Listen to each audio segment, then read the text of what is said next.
हादसे के बाद से दर्जन भर से ज्यादा विभाग और एजेंसियां रेस्क्यू ऑपरेशन में लगी हुई हैं। नेताओं का आना जाना भी सिलक्यारा टनल में लगा हुआ है। आश्वासन दिए जा रहे हैं, दावे किए जा रहे हैं कि जैसे अगले कुछ घंटों में मजदूर टनल से बाहर होंगे। नेताओं की आवाजाही से ऐसा लग रहा है जैसे सिलक्यारा टनल कोई टूरिस्ट प्लेस बन गया हो और वहां जाकर बयानबाजी करना एक फैशन सा हो गया है। इस पर हमने एक रिपोर्ट तैयार की है जिसे आपको जरूर देखना चाहिए।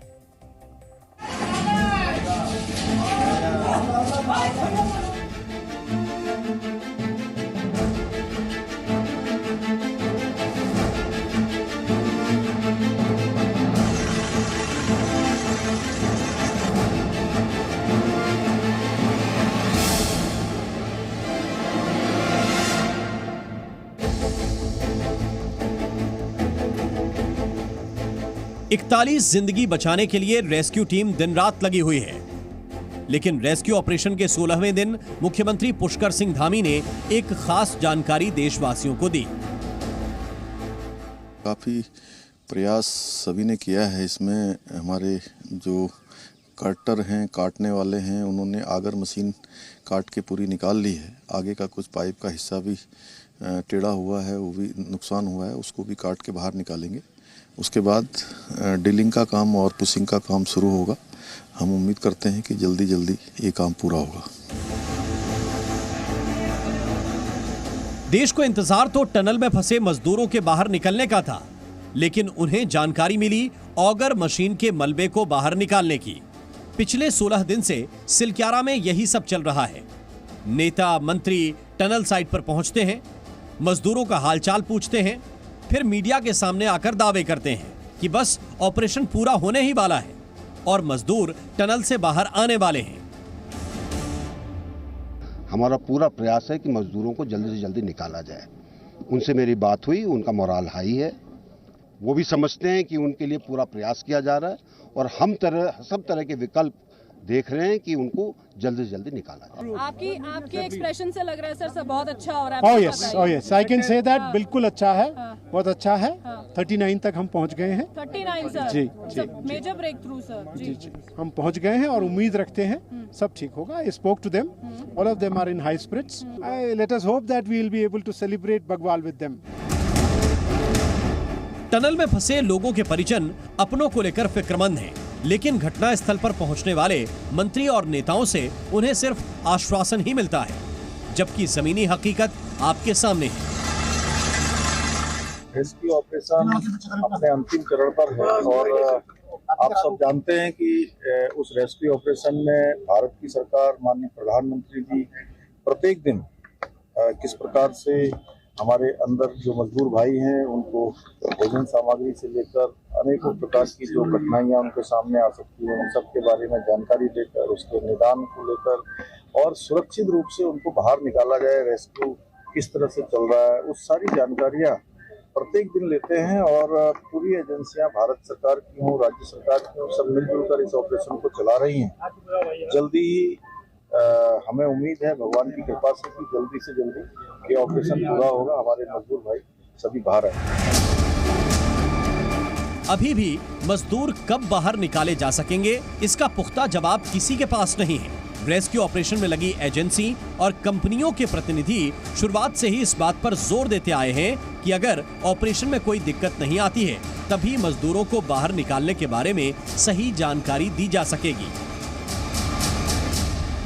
बाहर जहां वर्कफोर्स काम कर रही है वहां अब 2 तरीके इस्तेमाल किए जा रहे हैं और शायद कुछ देर में एक तीसरा तरीका भी इस्तेमाल किया जा सकता है। अगर वहां पर जगह रही काफी, अगर स्पेस रही काम करने के लिए, तो जो तीसरा तरीका हमने बताया था ड्रिफ्ट तरीका, वो भी शायद अपनाया जाए। हर जो हम प्रयास कर रहे हैं, आप लोग देख रहे हैं कि हम लोग हर कदम ले रहे हैं, कुछ सफल हो रहे हैं, फिर हमारे सामने बाधाएं आती है, अड़चने आती है, लेकिन आप लोग का साथ है। हमने कोई हौसला नहीं छोड़ा है, हम हिम्मत से काम कर रहे हैं। रेस्क्यू ऑपरेशन की जानकारी के लिए 27 नवंबर को प्रधानमंत्री के प्रमुख सचिव पीके मिश्रा भी सिलक्यारा पहुंचे। रेस्क्यू ऑपरेशन के बारे में जानकारी हासिल की और उन्होंने टनल में फंसे मजदूरों से बात की। आप लोगों को खाना सब ठीक मिल रहा है? हाँ, मिल रहा है। और किसी तबीयत का हेल्थ का कोई प्रॉब्लम नहीं है। हम लोग सब बहुत लोग यहाँ हैं, सब कोशिश कर रहे हैं जितने जल्दी आपको बाहर निकाला जा सकता है, जितना भी मेथड है सभी कर रहे हैं। बहुत इंजीनियर्स भी हैं तो बहुत कुछ कोशिश कर रहे हैं। टनल से ऑगर मशीन का मलबा निकाल लिया गया है, लेकिन इस बार मशीन के बजाय मैनुअल ड्रिलिंग की जाएगी ताकि रेस्क्यू ऑपरेशन जल्द पूरा हो सके। जो ऑगर मशीन फंसा था वो हमने निकाला है। अब इसके आगे की जो भी और स्टेप्स हैं वो हम लेने वाले हैं। इसके अलावा जो SJVNL का वर्टिकल ड्रिलिंग चल रहा था काम, वो चल रहा है। आपको मैं बता दूं कि 30 मीटर ड्रिलिंग हो चुका है। हमें शायद टोटल 86 मीटर की ड्रिलिंग करनी है और वो काम अच्छे से चल रहा है।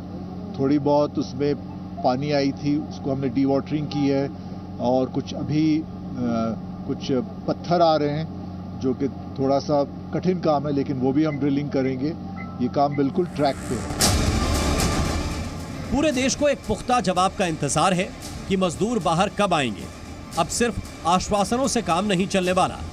सबसे मुश्किल रेस्क्यू ऑपरेशन में शामिल रहे थाईलैंड के टनल ऑपरेशन को भी 18 दिन में पूरा कर लिया गया था, लेकिन सिलक्यारा टनल ऑपरेशन कब खत्म होगा, इसका जवाब फिलहाल किसी के पास नहीं है। रामानुज के साथ अंजलि सिंह, उत्तरकाशी, जी मीडिया। 2 दिन से टनल में रुकी हॉरिजॉन्टल ड्रिलिंग फाइनली आज देर शाम शुरू हो पाई, क्योंकि ऑगर मशीन का मलबा और हेड टनल में फंसा हुआ था। लेकिन जितनी मुश्किलें ऑगर मशीन से ड्रिलिंग में आई हैं, उसके बाद अब एक साथ कई प्लान पर काम शुरू कर दिया गया है। अलग अलग एजेंसीज कुल 5 प्लान पर काम कर रही हैं। पहला प्लान हॉरिजॉन्टल ड्रिलिंग कर 3 फीट व्यास वाले पाइप से टनल बनाना है। दूसरा प्लान 86 मीटर वर्टिकल ड्रिलिंग करके मजदूरों को टनल से निकालना है। तीसरा प्लान टनल के परपेंडिकुलर 180 मीटर हॉरिजॉन्टल ड्रिलिंग की जाएगी। चौथा प्लान बड़कोट साइड से 480 मीटर टनल बनाना है। 10 मीटर ड्रिलिंग हो भी चुकी है। पांचवा प्लान टनल के ऊपरी हिस्से पर डंडाल गांव की तरफ 325 मीटर वर्टिकल ड्रिलिंग करना है। टनल की दूसरी तरफ बड़कोट की तरफ वाले हिस्से में सुरंग को बनाने का काम चल रहा है। यहां 480 मीटर की टनल बनाई जानी है, जिसमें से 10 मीटर का हिस्सा बनाया भी जा चुका है। हालांकि टनल के इस हिस्से की ड्रिलिंग में 40 दिन का वक्त लगेगा, तभी मजदूरों तक पहुंचा जा पाएगा। जिस जगह पे मैं हूं, ये बड़कोट एंड है, यानी सुरंग का दूसरा हिस्सा जो यहां निकलना था। इस वक्त आप देखिए, ये वो हिस्सा है जो सुरंग का दूसरा हिस्सा, यानी सिलक्यारा की ओर से जब आप प्रवेश करते तो बड़कोट की साइड में 4.5 किलोमीटर की दूरी तय करने के बाद आपने इस हिस्से में निकलना था। अगर आप इस तरफ से देखेंगे तो यहाँ लगभग 1600 मीटर जो टनल है उस पर काम हो चुका है और अब इसमें TSDC और ONGC मिलकर जिस प्लान पर काम कर रहे हैं उसमें 483 मीटर एक पतला मार्ग बनना है, जिस पर इस वक्त काम जारी है। ये प्लान था कि इस टनल के भीतर से अगर एक छोटा सा रास्ता बनाया जा सके जिससे होकर मजदूरों को लाया जा सके। इस प्लान में लगभग 46 दिन का वक्त बताया गया था। यहाँ भी टनल के भीतर लगातार काम जारी है। सबकी कोशिश ये है कि जो 41 मजदूर अंदर फंसे हुए हैं उनको बाहर निकाला जा सके। अगर एक रास्ता बंद होता है तो दूसरे तरीके से निकाला जा सके, चाहे वर्टिकल ड्रिलिंग करके हो, चाहे इस तरीके से बड़कोट एंड पर हो। जिस तरह रेस्क्यू ऑपरेशन का वक्त बढ़ता जा रहा है, उससे मजदूरों की सेहत को लेकर भी चिंता बढ़ती जा रही है। मजदूरों पर नजर रखने के लिए रोबोटिक्स की मदद ली जा रही है और इसके लिए लखनऊ से artificial intelligence and robotics developer Milind Raj को बुलाया गया है।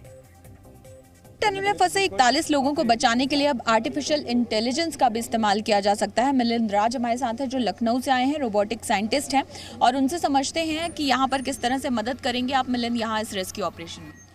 जी, तो ये रेस्क्यू जो मिशन है इसमें हमें एक रेस्क्यू रोबोटिक सिस्टम यूज़ कर रहे हैं जिसकी मदद से हम लोग 3 अहम काम करेंगे।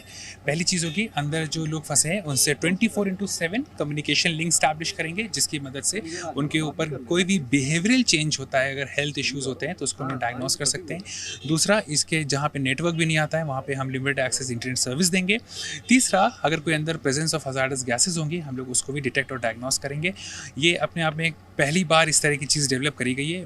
किस तरह की डिवाइस, जैसे यहाँ पर डेब्री है बीच में, तो आप कैसे पहुँचेंगे वहाँ तक? क्या चैनल रहेगा, मोड ऑफ कम्युनिकेशन क्या है? जिसको हम लोग लाइफलाइन बोलते हैं या पाइप्स या अप्रोच, उसके थ्रू ये चीज़ अप्रोच होगी। और वायर्ड भी है, वायरलेस भी है। वेदर देखते हुए अगर वायरलेस में कोई ग्लिच आता है तो हम लोग वायर्ड पे स्विच कर जाएंगे। System is already and all robust. अब तक हॉरिजॉन्टल ड्रिलिंग ही सबसे पुख्ता प्लान माना जा रहा है। 12 मीटर की ड्रिलिंग अगर किसी तरह पूरी हो जाती है तो मजदूरों तक जल्द पहुंचने का रास्ता बन पाएगा, वरना बाकी प्लान ऐसे हैं जिनके पूरा होने में अभी वक्त लगेगा। सोमवार को प्रधानमंत्री नरेंद्र मोदी ने देशवासियों से अपील की कि सभी 41 श्रमिकों की सकुशल वापसी के लिए प्रार्थना करें। साथियों, आज जब हम देवी देवताओं से प्रार्थना कर रहे हैं, मानवता के कल्याण की बात करते हैं, तो हमें अपनी प्रार्थना में उन श्रमिक भाइयों को भी स्थान देना है जो बीते करीब 2 सप्ताह से उत्तराखंड की एक टनल में फंसे हुए हैं। सरकार और तमाम एजेंसियां मिलकर उन्हें संकट से बाहर निकालने में कोई कोर कसर बाकी नहीं छोड़ रही है। लेकिन इस राहत और बचाव अभियान को हमें बहुत सतर्कता से ही पूरा करना है। इस अभियान में प्रकृति हमें लगातार चुनौतियां दे रही है, लेकिन हम डटे हुए हैं, 24 घंटे प्रयास कर रहे हैं। हमें प्रार्थना करनी है उन श्रमिकों के सकुशल निकलने के लिए। जी न्यूज़।